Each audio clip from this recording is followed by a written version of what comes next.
എത്ര കാലമായി എന്നറിയാം നമ്മളൊരു നല്ലൊരു സിനിമയ്ക്ക് വേണ്ടി പ്രതീക്ഷിച്ചിരിക്കുന്നു. നമ്മൾ തിയേറ്ററിൽ പോയി കണ്ട സിനിമകൾ അനലൈസ് ചെയ്യുമ്പോൾ കഴിഞ്ഞൊരു 6 മാസത്തിനിടയ്ക്ക് അത്രയും ഹൈ തന്ന സിനിമകൾ വളരെ കുറവാണ്.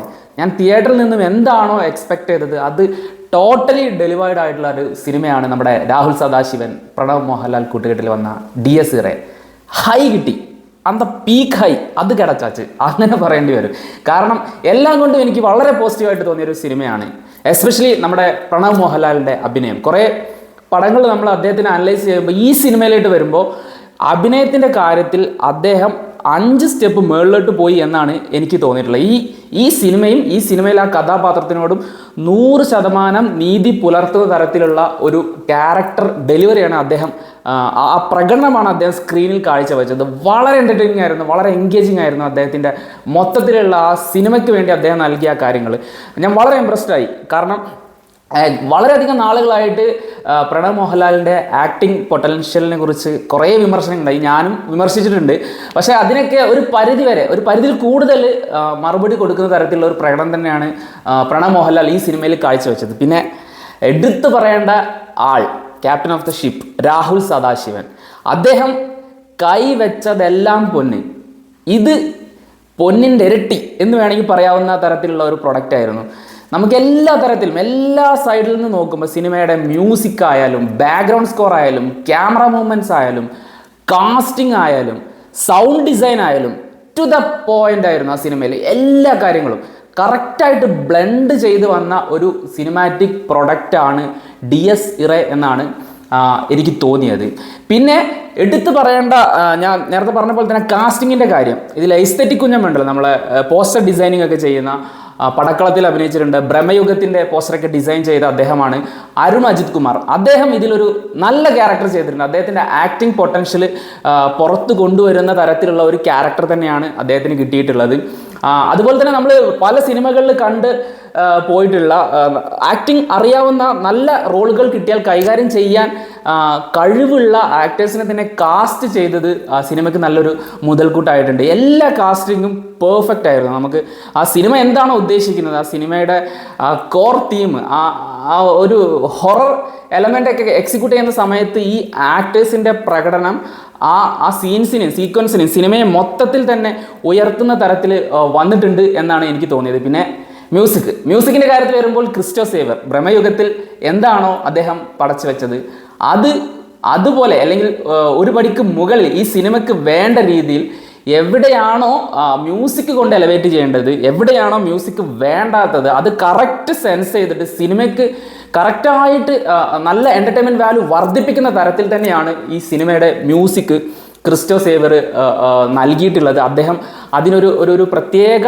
കയ്യടി അർഹിക്കുന്നുണ്ട്. പിന്നെ മറ്റൊരു കാര്യം എന്താണെന്ന് വെച്ചാൽ ഈ സിനിമ ഞാൻ കണ്ടത് ഒരു ഫുള്ളി പാക്ഡ് ആയിട്ടുള്ള തിയേറ്ററിലാണ്. ഇപ്പോൾ നമ്മൾ ഹൊറർ സിനിമയ്ക്ക് പോകുന്ന സമയത്ത് ചില സാഹചര്യങ്ങളിൽ നമ്മൾ എൻ്റർടൈൻ ചെയ്യാൻ വേണ്ടി പോവുകയാണെങ്കിൽ പോലും ചില പ്രേക്ഷകർ ഇത്തരത്തിലുള്ള ഹൊറർ സിനിമകളിലെ സൈലൻറ്റ് സീക്വൻസ് ഒക്കെ വരുമ്പോൾ നമുക്ക് ആ ഒരു സിനിമയുടെ മൊത്തത്തിലുള്ള ഒരു എൻജോയ്മെൻറ്റ് താളം നഷ്ടപ്പെടുത്തുന്ന രീതിയിലുള്ള ഫണ്ണിയാക്കാൻ ശ്രമിക്കുന്ന ഒരുപാട് കമൻസ് ഒക്കെ ഓഡിയൻസിൻ്റെ കൂട്ടത്തിൽ നിന്ന് വരാറുണ്ട്. പക്ഷേ ഈ സിനിമ ഞാൻ കണ്ട ഓഡിയൻസ് പെർഫെക്റ്റ് ഓഡിയൻസ് ആയിരുന്നു. കാരണം അവരെല്ലാവരും ആ സിനിമയായിട്ട് തന്നെ എൻജോയ് ചെയ്യാൻ വന്നവരായിരുന്നു. എവിടെയാണോ സിനിമയിൽ ഒരു സൈലൻസ് വരുന്നത് ആ സൈലൻസിനെ ഫുള്ളി റെസ്പെക്റ്റ് ചെയ്യുന്ന തരത്തിൽ, അതായത് സംവിധായകൻ ഉദ്ദേശിക്കുന്ന സാധനം പ്രേക്ഷകരിലേക്ക് എത്തണമെങ്കിൽ നമ്മൾ സൈലൻസിൻ്റെ സമയത്ത് സൈലൻ്റ് ആയിരിക്കണം എന്നുള്ള ബോധമുള്ള പ്രേക്ഷകരെ കൂടെ ഇരുന്നിട്ടാണ് ഞാൻ ഈ സിനിമ കണ്ടത്. അതുകൊണ്ട് തന്നെ സാധാരണ ഒരു ഹൊറർ സിനിമ കാണുന്നതിനേക്കാൾ കൂടുതൽ ഈ സിനിമയുടെ കാര്യം വന്ന സമയത്ത് ആ സംവിധായകൻ എന്താണോ ഉദ്ദേശിച്ചത് അത് കറക്റ്റായിട്ട് നമ്മളിലേക്ക് എത്തുന്ന തരത്തിലുള്ള ഒരു ബിഹേവിയർ പ്രേക്ഷകരുടെ ഇടയിൽ നിന്ന് കൂടി വന്നതുകൊണ്ട് കൂടിയാവാം എനിക്ക് ഈ സിനിമ അത്രയ്ക്കും ഹൈ തന്ന ഒരു സംഗതിയായത്. പിന്നെ ഈ പറഞ്ഞ പോലെ സിനിമയിൽ ഉപയോഗിച്ചിരിക്കുന്ന ആ സൗണ്ട് ഡിസൈൻസ് നമുക്ക് ഡിസ്റ്റർബിങ് ആവുന്ന തരത്തിലുള്ള പല സാഹചര്യങ്ങളിലും വിത്തൗട്ട് മ്യൂസിക് ഓൺലി ആംബിയൻ സൗണ്ടുകൾ കൊണ്ടുള്ള കുറച്ച് കളികളുണ്ട്. അത് നമുക്ക് ആക്ടേഴ്സിൻ്റെ പ്രകടനത്തിനേക്കാളും മ്യൂസിക്കിനേക്കാളും ചിലപ്പോൾ ഹൊറിഫിക് ആയിട്ട് തോന്നുന്ന തരത്തിലുള്ള പ്ലേസ്മെൻ്റ് ആണ് ഈ സൗണ്ട് ഡിസൈൻ്റെ കാര്യത്തിൽ വന്നിട്ടുള്ളത്. അത് വളരെ ഇംപ്രസീവ് ആയിട്ടുള്ള തരത്തിൽ തന്നെയാണ് ചെയ്തിട്ടുള്ളത്. അതുപോലെ തന്നെ പ്രൊഡക്ഷൻ ഡിസൈനും മേക്കപ്പ്, പ്രോസ്തറ്റിക് മേക്കപ്പിൻ്റെ കാര്യത്തിൽ ഒട്ട് വരികയാണെങ്കിൽ ഇൻ്റർനാഷണൽ ക്വാളിറ്റിയിലാണ് നമ്മൾ അത് സ്ക്രീനിൽ കണ്ടത്. ഈ സിനിമയിലോട്ട് വരുമ്പോൾ അവരൊരു ഇൻ്റർനാഷണൽ സ്റ്റഫ് തന്നെ പറയേണ്ടി വരും. കാരണം നമ്മളൊരു കുറച്ചൊരു കോംപ്രമൈസ് അത്തരത്തിലുള്ള സീനിൽ കൊടുത്തിട്ടുണ്ടായിരുന്നെങ്കിൽ സിനിമയുടെ മൊത്തത്തിലുള്ള ഒരു എൻ്റർടൈൻമെൻറ്റ് വാല്യൂ വളരെയധികം കുറയാൻ സാഹചര്യം ഉണ്ടായിരുന്നത് സെൻസ് ചെയ്തുകൊണ്ടായിരിക്കാം അത്രയ്ക്കും ടോപ്പ് നോച്ച് പ്രൊഡക്ഷൻ ഡിസൈനും അതുപോലെ തന്നെ മേക്കപ്പ് ആൻഡ് പ്രോസ്തറ്റിക് ആർട്ട് വർക്കുകളും പെർഫെക്റ്റ് ആയിട്ട് വന്നിട്ടുണ്ട് സിനിമയിൽ. അതും വാരി വലിച്ച് ചെയ്യാതെ വേണ്ടിടത്ത് നമുക്ക് ആ ഇമ്പാക്റ്റ്ഫുൾ ആയിട്ട് ആ സീൻസ് ഡെലിവർ ചെയ്യുക കൂടി ചെയ്തപ്പോൾ ആ സിനിമയുടെ ആ ഒരു ഹൊറർ തീമിനെ എലവേറ്റ് ചെയ്യുന്ന തരത്തിൽ വളരെ മനോഹരമായിട്ട് വന്നിട്ടുണ്ട്.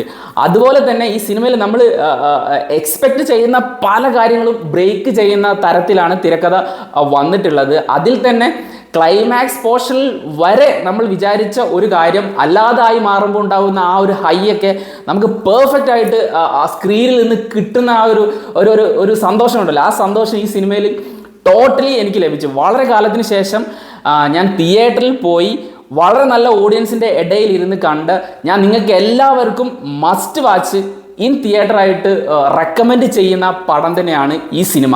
നിങ്ങൾ നിർബന്ധമായിട്ടും ഈ സിനിമ ഒരു സിനിമാസ്വാദകനാണെങ്കിൽ നിങ്ങളുടെ ഫ്രണ്ട്സിനോ അല്ലെങ്കിൽ അത്തരത്തിലുള്ള സിനിമകളൊക്കെ വളരെ പ്രതീക്ഷയോടുകൂടി സിനിമ തിയേറ്ററിൽ പോയി കാണാൻ ആഗ്രഹിക്കുന്ന ആൾക്കാരെ കൂട്ടി ഈ സിനിമയ്ക്ക് പോവുക. നിങ്ങൾ അവർക്കിത് സജസ്റ്റ് ചെയ്താലും അവർക്കും ഇഷ്ടമാവും. നിങ്ങൾക്ക് അത്രയും ഓഡിയൻസിൻ്റെ ഇടയിൽ ഇരുന്നിട്ട് ഇത്തരത്തിലുള്ള എനിക്ക് കിട്ടിയ പോലുള്ള ഓഡിയൻസിൻ്റെ ഇടയിൽ ഇരുന്നാണ് ഈ സിനിമ കാണുന്നതെങ്കിൽ വളരെയധികം എൻ്റർടൈൻമെൻറ്റ് നിങ്ങൾക്ക് ലഭിക്കുന്ന തരത്തിലുള്ള ഒരു സിനിമയാണ് DS ഇറെ. ഈ സിനിമ നിങ്ങൾ കണ്ടവരാണെങ്കിൽ എന്താണ് ഈ സിനിമയെക്കുറിച്ചുള്ള അഭിപ്രായം?